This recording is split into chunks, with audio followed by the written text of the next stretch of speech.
हाकिम ने बर्बादी का नाम विकास रख दिया है, रोती है अब रियाया ताली बजा बजा कर। कि मोदी जी जो भाषा समझ सके अब उस भाषा में बात करो।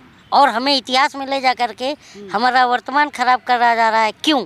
जो है धर्म जात के नाम पर चुनाव वोट करना, ये मूर्खता है। मंदिर बांटा, मस्जिद बांटा, बांट दिया भगवान को। ए मोदी जी, हाथ जोड़कर करूँ निवेदन, मत बांटो इंसान को। तू इधर उधर की बात न कर, ये बता कि काफिला कैसे लूटा है। प्रधानमंत्री ने कहा था कि मैं झोला उठाऊंगा चल दूंगा, लेकिन ये जो चाटुकार मिटा कर रहे हैं दिन रात, ये कहाँ जाएंगे? जब तक बाबा साहब की कलम तेज नहीं होगी तब तक ये तलवार तेज करने की बात करते रहेंगे। बाबा साहब ये कहते थे कि जाओ अपने घरों की दीवारों पर लिख दो कि तुम इस देश के शासक हो।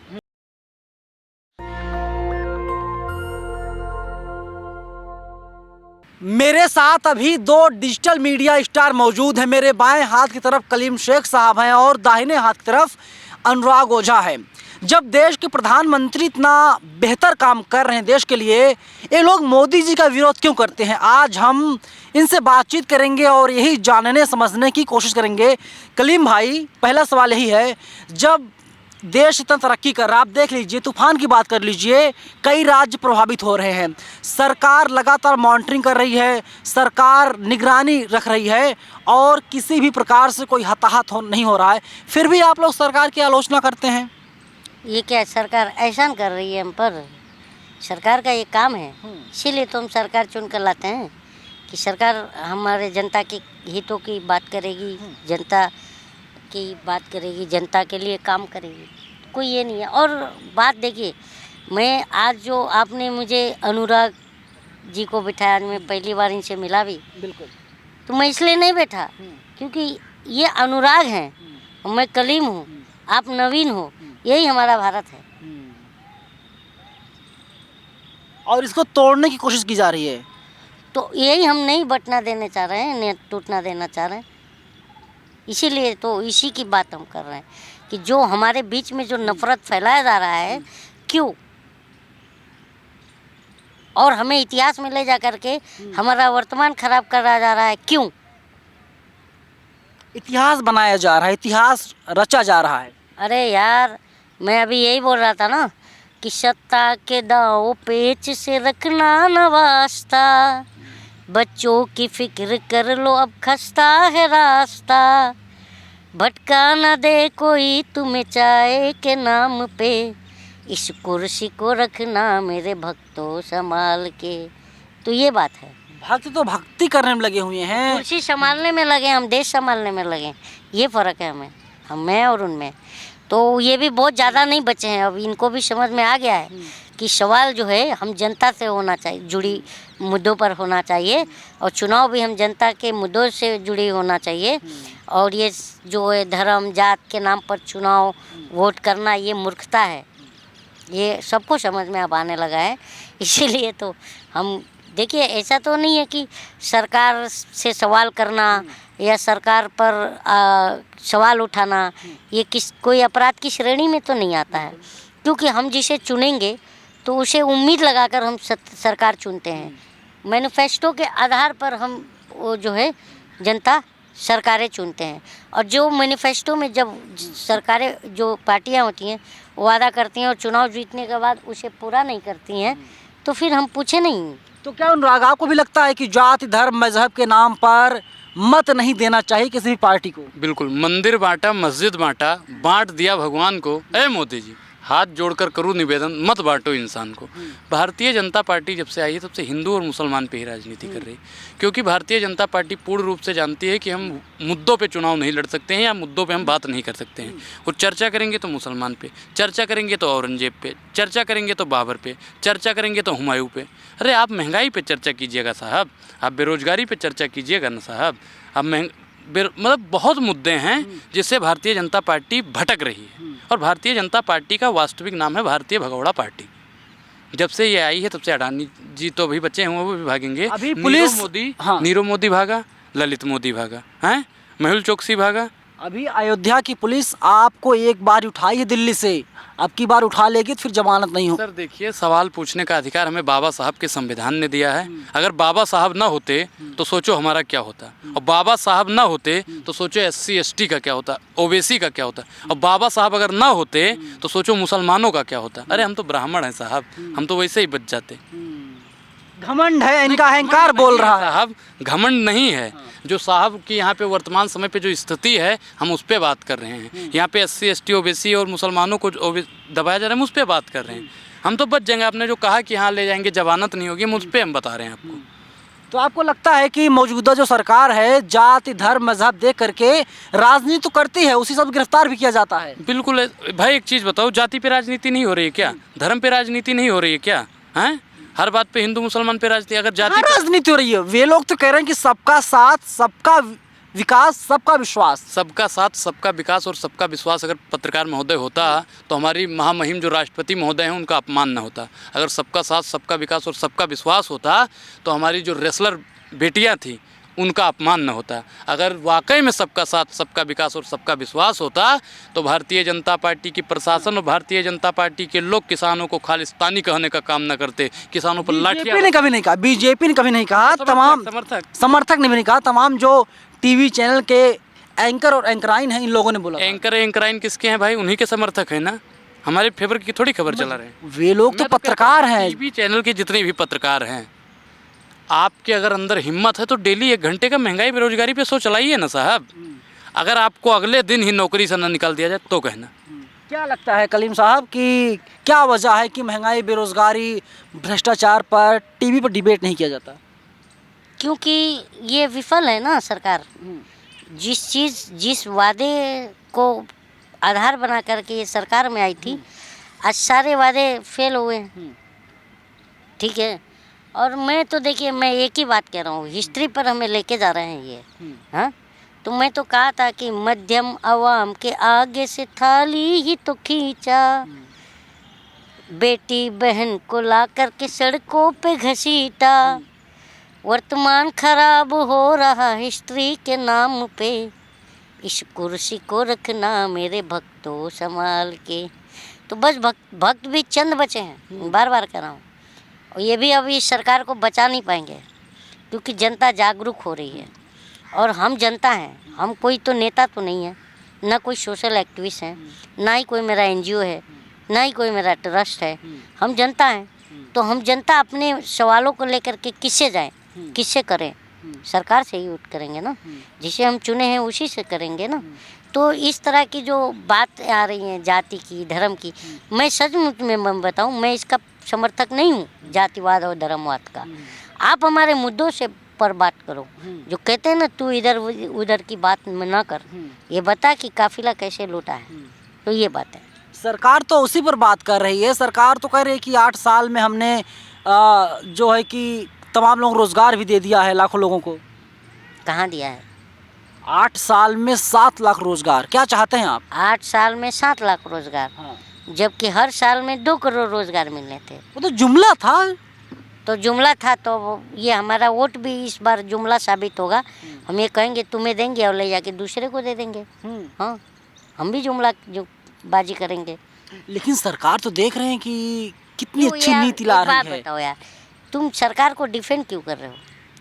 सरकार का पक्ष मैं इसलिए रखता हूँ, मैं दर्शकों को क्लियर भी कर देता हूँ, क्योंकि सरकार जो बातें कहती हैं दरअसल उसका दूसरा पक्ष क्या है। और जो तमाम सोशल एक्टिविस्ट हैं, तमाम जो जागरूक लोग हैं देश के, जिनसे हम लोग लगातार बातचीत करते हैं, वे लोग क्या सोचते हैं पता चल सके। हम सरकार की बात इसलिए कर रहे हैं, सरकार का हम पक्ष इसलिए रख रहे हैं ताकि पता चले कि दरअसल इसके पीछे सच्चाई क्या है। देखिए, सरकार हमें ये सोचती है कि हम जनता जो है मूर्ख होते हैं, जो कि ये जो बोल के जाते हैं हम उसे ध्यान में नहीं रखते। हाँ। ये गलत है सरकार की, क्योंकि खुद प्रधानमंत्री ने कहा था कि रुपया भूटान का क्यों नहीं गिरता और रुपया नेपाल का क्यों नहीं गिरता, और जब जैसे रुपया गिरता है वैसे वैसे प्रधानमंत्री की गरिमा गिरती है। बिल्कुल, प्रतिष्ठा गिरती है। तो ये बताइए, अब जो रुपया 82 रुपये पर आ गया, तो ये बात प्रधानमंत्री ने ही कहा था। तो अब ये बात मैं पूछ रहा हूँ कि प्रधानमंत्री जी अब बताइए कि किसकी गरिमा गिर रही है। तो मैं कहाँ गलत हूँ? थोड़ा जो 70 साल का ना, कचरा आप था 70 साल वो साफ हो जाएगा। थोड़ा हाँ, वक्त अब दीजिए उस पर मोदी भी जी आ को। जाइए। आप 70 साल की बात कर रहे हैं। अब प्रधानमंत्री जब प्रधानमंत्री की उम्मीदवार बनकर आए थे तो प्रधानमंत्री ने कहा था कि भाइयों बहनों, कांग्रेस को आपने 60 साल दिया, मुझे सिर्फ 60 महीना दीजिए, और मैं 120 महीने बाद ये सवाल उठा रहा हूँ, तो आपको क्यों मिर्ची लग रही है? ये कहा था नहीं प्रधानमंत्री ने कि आप मुझे 60 महीना दीजिए?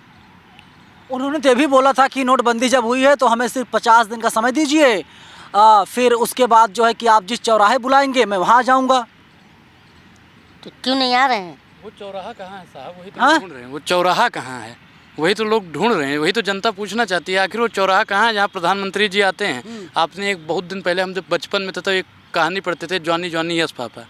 तो आज तो क्या हो गया है, मोदी मोदी यस पापा, 15 लाख आए नो पापा, हैं 2 करोड़ रोजगार मिला नो पापा, गंगा साफ हुई नो पापा, केवल जुमला हाँ हाँ हाँ। अब वही हो गया है, सिर्फ प्रधानमंत्री जी एक जुमला जुमला कर रहे हैं बस। सिर्फ प्रधानमंत्री ही नहीं, इनके लोग जो नेता हैं ये लोग भी जुमलेबाजी करते हैं। एक इनके बहुत बड़ी जो है, अभी इन्होंने गंगा का नाम लिया, तो इनकी एक बहुत बड़ी नेता है बीजेपी के, इन्होंने कहा था कि नाम बता दीजिए। अब नाम जनता समझ जाएगी। तो उन्होंने कहा था अगर गंगा साफ नहीं हुई तो मैं गंगा में समाधि ले लूँगी। कौन कहा था? आप पत्रकार हैं, बताइए। तो क्यों नहीं, गंगा साफ हो गई? तमाम बीजेपी के लोग वही कह रहे हैं कि ये नहीं 70 साल तक गंगा जो है गंदी हुई है। हम बचपन से पढ़ते आ रहे हैं कि नदियाँ जो होती हैं ना हमारे देश में, वो नदियाँ हमारे देश को बचाने का काम करती हैं। आज नदियों का हाल क्या है? उसी में कंपनियों के कारखानों के कचरा, गटर का कचरा सब डाल के चले जा रहे हो। नदी का पानी काला काला दिख रहा है। यहीं दिल्ली में मैंने देखा यमुना नदी, यमुना जी हैं। यहाँ पर उस देखिए पूरा बच्चे खेल रहे हैं, नदी सूख गई है। तो उसमें मोदी जी की क्या गलती है सर? यार सरकार उस पर ध्यान दे, जो हमारी संस्कृति है वो मिटे ना। सरकार तो नाम बदल रही है ना, तो आप खुशियाँ मनाइए, आप मिठाइयाँ बांटिए। हाँ, तो वही हर तो- चीज़ का नाम बदल रहा है। वही तो बात है कि हाकिम ने बर्बादी का नाम विकास रख दिया है। रोती है अब रियाया ताली बजा बजा कर। हाँ, और क्या है? आप इसको विकास कहेंगे जहाँ रोजगार नहीं है, जहाँ छोटे मोटे इंटरप्राइजेस हैं वो बंद होने के कगार पर हैं, आधे के ज़्यादा बंद भी हो चुके हैं। और आप बोलते हो कि जब देख रहे हो कि सारी तरफ जो है बेरोजगारी का राक्षस दौड़ रहा है, तब आप बोल रहे हो कि पकौड़ा बेचो हम युवाओं से। तो हम फिर पकौड़ा लेकर के बेचना ही था, तो हमें ग्रेजुएशन किया 15 साल, क्यों किया? बिल्कुल यही बात है अपने बड़ा पत्रकार सवाल। में, लेकिन 15 लेकिन अनुराग साल सवाल पढ़ने के बाद लीजिए। में, अभी जैसे भैया ने बताया 15 साल पढ़ने के बाद में अगर 15,000 रुपए की नौकरी नहीं मिलती है तो पढ़ने से क्या फ़ायदा है? ये बड़ा सवाल। लेकिन बीजेपी कह रही है कि बर्बादी के लिए एक ही बंदा काफ़ी है और उनका नाम है नरेंद्र मोदी। लेकिन बर्बादी की चीज़, परिवारवाद की, भ्रष्टाचार की, भुखमरी की, महंगाई की, अलगाववादी की, बिल्कुल बर्बादी के लिए एक ही आदमी काफ़ी है। बीजेपी कह रही पूरी है। नदी खराब करने के लिए एक ही मछली काफ़ी है, और वो मछली अपने देश में फल फूल रही है और जनता समझ नहीं रही। एक चीज़ बताएं पत्रकार महोदय, जब तक बेरोजगारी से, जब तक महंगाई से हर घर से एक एक आदमी नहीं मरने लगेगा ना, तब तक प्रधानमंत्री की, मोदी की सरकार भी जाने वाली नहीं है। जब तक लोग समझेंगे नहीं ना प्रधानमंत्री जी की क्या कर रहे हैं देश में, तब तक इनकी सरकार जाने चलिए, वाली एक नहीं। बात तो तय हो गई, कैमरे पे अनुराग ओझा खुल के बोल रहे हैं 24 में तो आएंगे मोदी जी ही, मैंने बोला चाहे कुछ भी हो जाए। मैंने नहीं बोला ये आपका वो है। मैंने बोला ही नहीं ये बात। मैंने ये बोला कि जब तक जनता ये नहीं समझेगी ना कि मोदी जी ने महंगाई की है, जब तक नहीं समझेंगे कि बेरोजगारी हुई है, तो आने वाले समय में अगर इनकी 24 में गलती से सरकार बन गई, 8 महीने का वक्त बचा हुआ सिर्फ। वही तो मोदी जी आप 8 महीना बाद जाने वाले हैं, तो इससे बढ़िया ये तो बता जाइए हमारे अच्छे दिन कब, आप ये भी बता जाइए कि अच्छे दिन कब आने वाले हैं। जब तक ऐसा रहेगा ना, लोग समझेंगे नहीं, जनता समझेगी नहीं कि प्रधानमंत्री जी सिर्फ और सिर्फ हमें जुमला दे रहे हैं, तब तक। और 24 में इनकी बनने के बाद हर घर से, नोट कर लीजिए पत्रकार महोदय, हर घर से महंगाई और बेरोजगारी और भूखमरी से एक एक घर से एक एक लाश जरूर निकलेगी। तो जनता को समझने की जरूरत आप है। खुश हो जाएंगे उससे। मैं भाई, मेरे अंदर दर्द है तभी तो मैं बोल रहा हूँ, और बर्बादी का कारण मैं भी जानता हूँ कि हम लोग भी हैं। हम लोग भी हैं, हमने वोट दिया 14 में दिया, हमने सोचा यार 19 में कल्याण करेगा, 19 में दे दिया, हमने सोचा 19 से 24 तक कल्याण करेगा। अब भैया कल्याण नहीं कर रहा है तो अब इसका कल्याण 24 में जनता को कर देना चाहिए। तो कहाँ भेजेंगे? वही भेजेंगे जहाँ कहते हैं कि थैला उठाएंगे चले जाएंगे। अभी तो मोदी जी ने बताया ही नहीं कि कहाँ जाएंगे। हम तो गुजरात भेज देंगे, वहीं पे आलू लो, टमाटर लो, भिंडी लो, शिमला मिर्च लो, लौकी लो, प्याज लो, कोहड़ा लो, वही करते रहेंगे। लेकिन वहाँ के तो मुख्यमंत्री हैं गुजरात के, जहाँ से आए हैं मोदी जी। एक चीज़ बताइए कि 70 साल जिसकी सरकार रही, आज उनके पास सत्ता नहीं है, तो भारतीय जनता पार्टी तो अभी बच्चा है, दूध मुहा बच्चा है कांग्रेस के आगे। तो ये भी जाएंगे तो ये तो बहुत पता नहीं कहाँ भूचाल में, तो पता नहीं कौन से मतलब तल में रसातल में चले जाएंगे और फिर लौट में कोई भारतीय जनता पार्टी की सरकार आने वाली नहीं है। क्या कलीम भाई, क्या आपको भी लगता है कि राहत इंदौरी साहब हमारे बीच नहीं? उन्होंने कहा था लगेगी आग तो आएंगे कई घर जद में, यहाँ पर अकेले मेरा मकान थोड़ी है। बीजेपी के जो तमाम समर्थक हैं वे लोग कह रहे हैं हम लोगों ने मुसलमानों को टाइट कर दिया है। आप मुस्लिम हैं, कैसे टाइट किए? टाइट शराब की बात कर रहे होंगे वो। देखिए टाइट का मतलब क्या होता है? आप मतलब किसी जात विशेष के ऊपर हंटर चलाने आए हैं क्या सरकार में? ये देश सबका है ना, हिंदू मुस्लिम सिख ईसाई आपस में हम भाई भाई। मैंने तभी कहा कि देखिए ये अनुराग हैं, मैं कलीम हूँ, आप नवीन हैं और हम भारतीय हैं, पर हमारे जो है विचारधारा अलग हो सकती है, हमारा पॉलिटिकल मतभेद हो सकता है, पर भाईचारा मनभेद नहीं होना चाहिए। जो भाईचारे में आग लगा रहा है तो ऐसे लोगों को, ऐसे पत्रकार को, ऐसी सरकार को चले जाना चाहिए। लेकिन भारतीय जनता पार्टी के तमाम लोग हैं, जब चुनाव आता है तो गाना बजता है और गाना ये बजता है कि जो राम को लाए हैं हम उनको लेकर के आएंगे, और अयोध्या में भगवान राम का मंदिर बन भी रहा है। ये गाना तो खैर अलग बात हो गई। हाँ। धर्म की मुद्दे पर तो मैं बात करता नहीं, क्योंकि हमको धर्म की राजनीति चाहिए भी नहीं। लेकिन वो गाना तो नहीं बजेगा कि बजेगा नहीं मालूम नहीं, लेकिन गांव के चौराहे पर से, पान की दुकान पर से, मैं बार बार कहता हूँ कि भारत में नेता चाय और पान की दुकान से पैदा होता है, और वहाँ पर एक गाना बजेगा कि चलो रे झोली उठाओ चौकीदार, अब जाने की तेरी रुत आई। क्योंकि देखिए वोटर हम ही जनता होते हैं, और जिस दिन वोटिंग होती है ना उस दिन, चुनाव को तो हम अपना लोकतंत्र का महापर्व मानते हैं, और हम ही जनता जो है वोटर आईडी और आधार कार्ड लेकर के धूप में पसीने में खड़े रहते हैं, ऊपर से नीचे तक पूरा पसीने में डूब जाते हैं।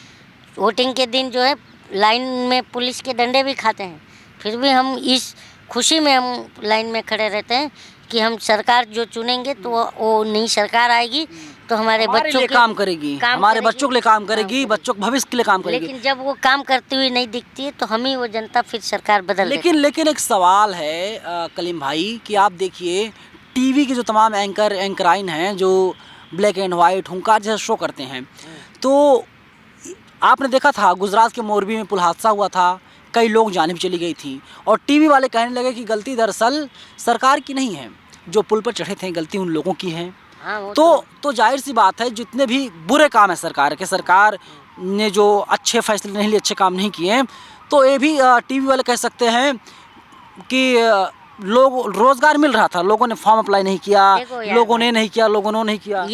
ये अलग बात है।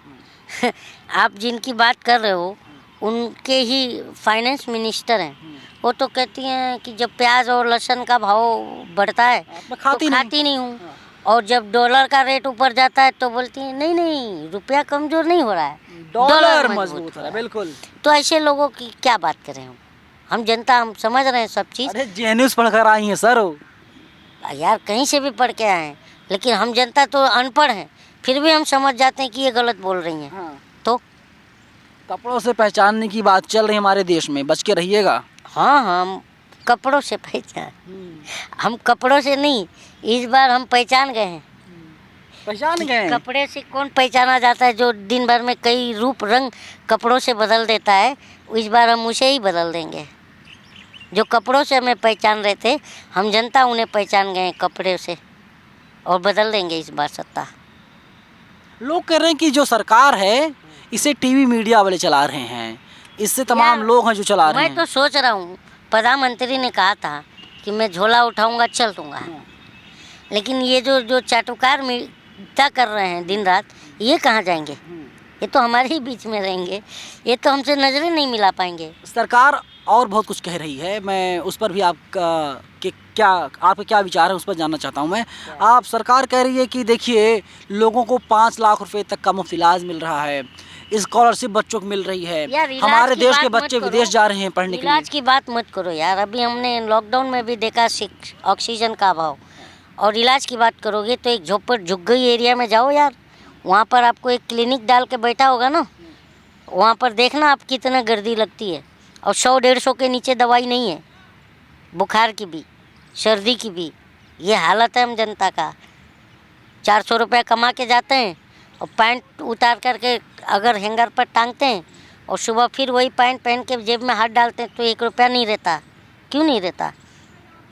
डर नहीं लग रहा आपको? सरकार के खिलाफ बोल रहे हो अभी दिल्ली में। तुम ही डरा रहे हो, और कौन डरा रहा है?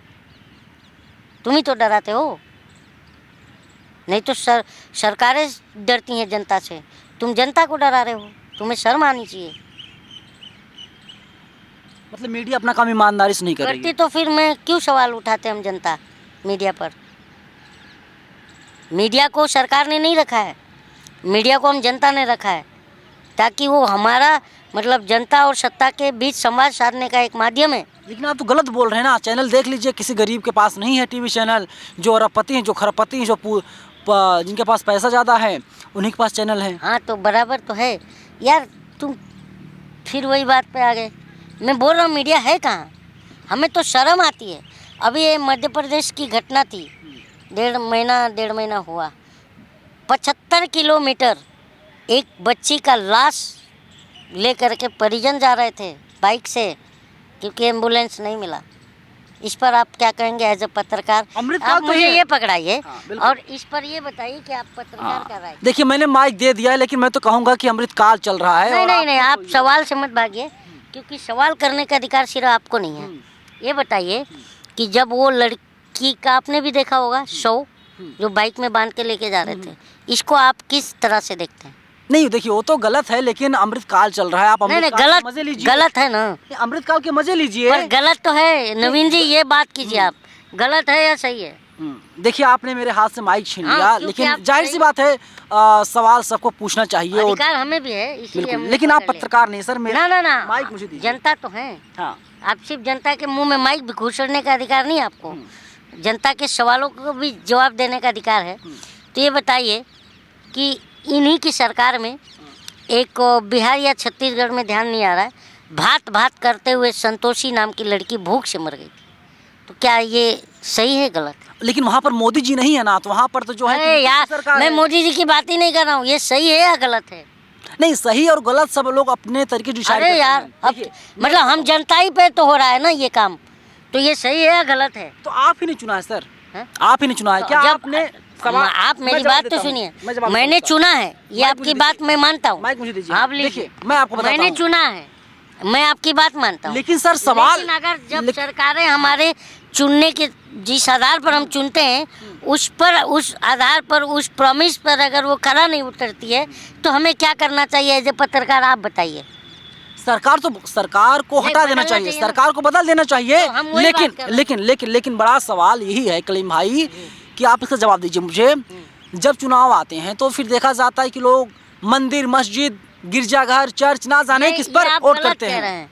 हमने 2014 में मंदिर, मस्जिद, गिरजाघर के नाम पर वोट नहीं दिया था, अच्छे दिन के नाम पर दिया था, जो आज हम कच्चे दिन में आ गए हैं। और 19 में और 19 में सेना के नाम पर दिया था हमने वोट, भावनाओं में, जो आज सत्यपाल मलिक भी कह रहे हैं कि ये सरकार की गलती से हो गया। तो अब हम किसी प्रोपेगेंडा में फंसेंगे नहीं। चलिए, बहुत जो बात कह रहे हैं इसमें वास्तव में दम है।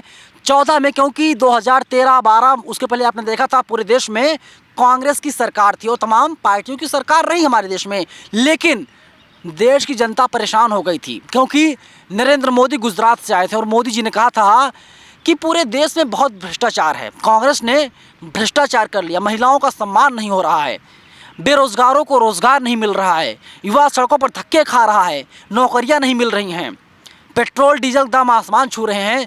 तो देश की जनता ने कहा था साहब कि चलिए मोदी जी आए हैं एक उम्मीद के तौर पे। मैं आपको वो अपनी आज बात के बता रहा हूँ कि सारे उस वक्त मैं पढ़ाई कर रहा था, तो फिर मेरे जो तमाम सहपाठी थे उन लोगों ने इतना कहा था कि देखिए कि नरेंद्र मोदी अगर प्रधानमंत्री कैंडिडेट बनते हैं तो चुनाव जीत जाएंगे। हालांकि जो मेरे सहपाठी थे उनसे मेरी बहस भी हुई थी, लेकिन आज जब उनमें सहपाठियों से बात करता हूँ, कोई यूपी पुलिस में है तो कोई कोई अधिकारी बन गया है, तो वे लोग साफ कहते हैं कि जो उम्मीदें थी नरेंद्र मोदी दरअसल उम्मीदों पर खरा नहीं उतर पाए हैं। तो अनुराग भाई, मैं आपसे जानना चाहता हूँ कि क्या सिर्फ ऑप्शन ही बचा हुआ है सरकार बदलने के लिए? क्योंकि हमने देखा है कि जब चुनाव होना होता है तो कुछ महीनों पहले कहा जाता है कि जो खाते हैं सीज कर दिए जाते हैं, क्योंकि हर साल पैसा आता है कि आप अपने क्षेत्र का, अपने इलाके का विकास कीजिए। देखिए, गांव में बीडीसी से पद से शुरू होता है और राष्ट्रपति पद तक जाता है, ठीक।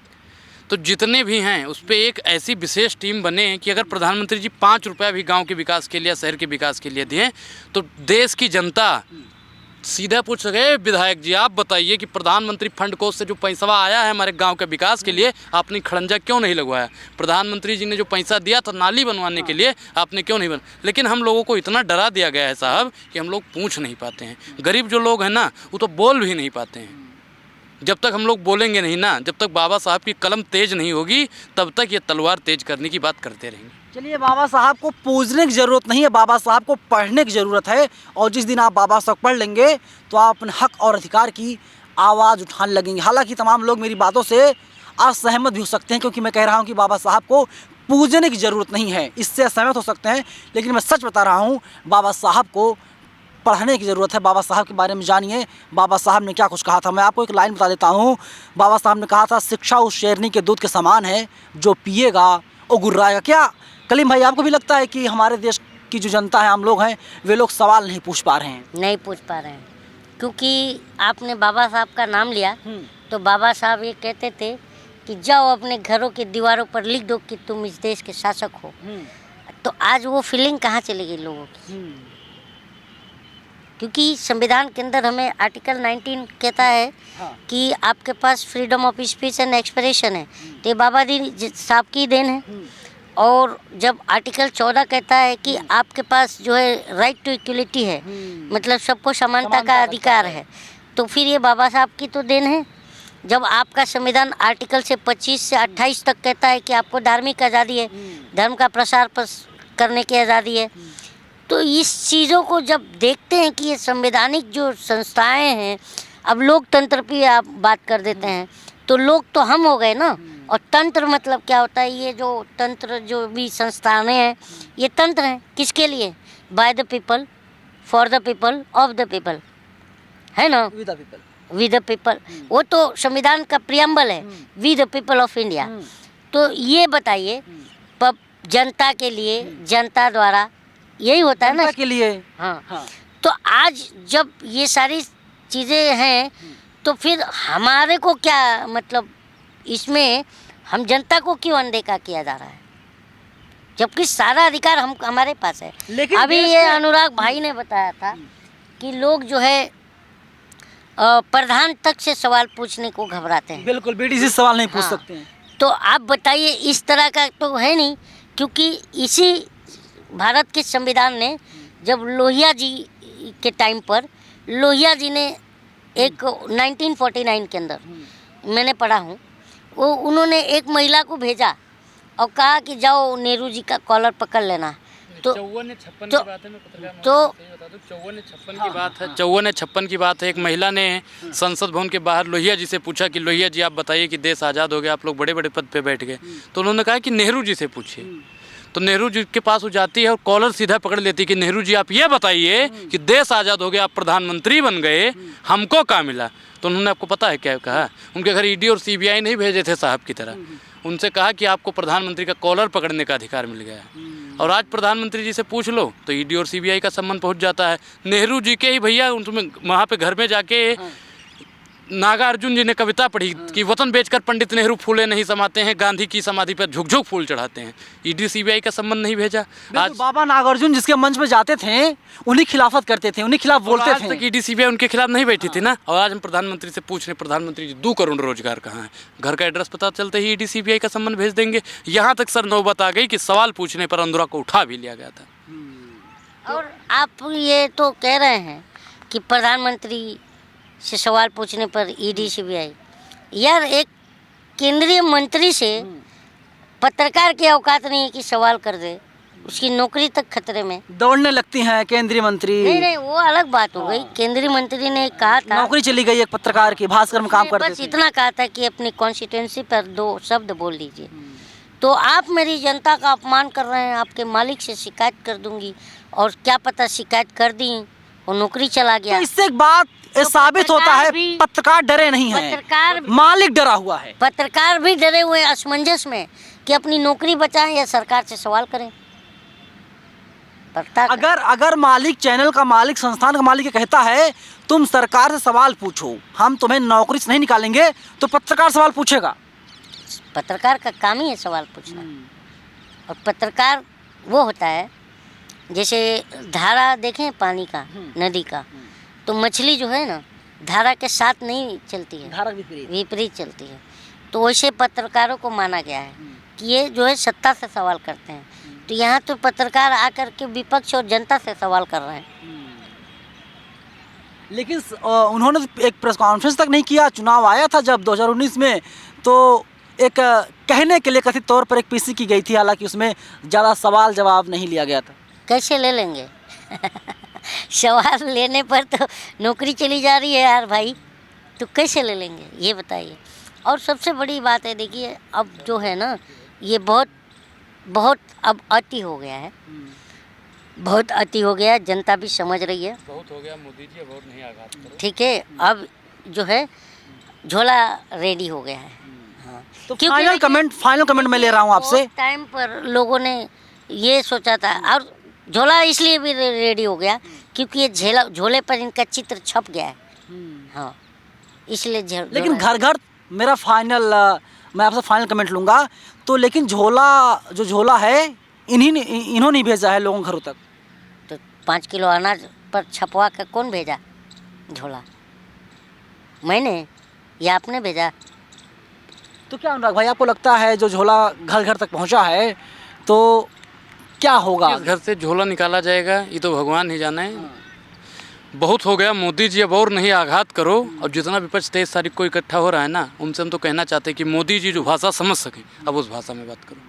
चलिए, दोनों लोग अपनी अपनी बात रख रहे थे और बहुत ही दिलचस्प अंदाज में हमने दोनों से बात की और दोनों ने सरकार से कई सवाल पूछे और मुझे उम्मीद है सरकार इसका जवाब जरूर देगी, लेकिन हमें इंतज़ार होगा सरकार इसका जवाब कब देगी। हालांकि दोनों लोगों को उम्मीद है सरकार जवाब नहीं देगी और 2024 में देश की जनता जवाब देगी। सरकार जवाब देगी, ईडी भेज देगी या सीबीआई भेज देगी, अपना प्रशासन कह रहे हैं कि ईडी और सीबीआई भेज देगा। आपको क्या लगता है? हम तो चाहते हैं कि कोई एक ऐसा विभाग बनाए जो गरीबों के घर पर छापा मारे, अब पता तो चले कि गरीब अपना घर कैसे चला रहा है।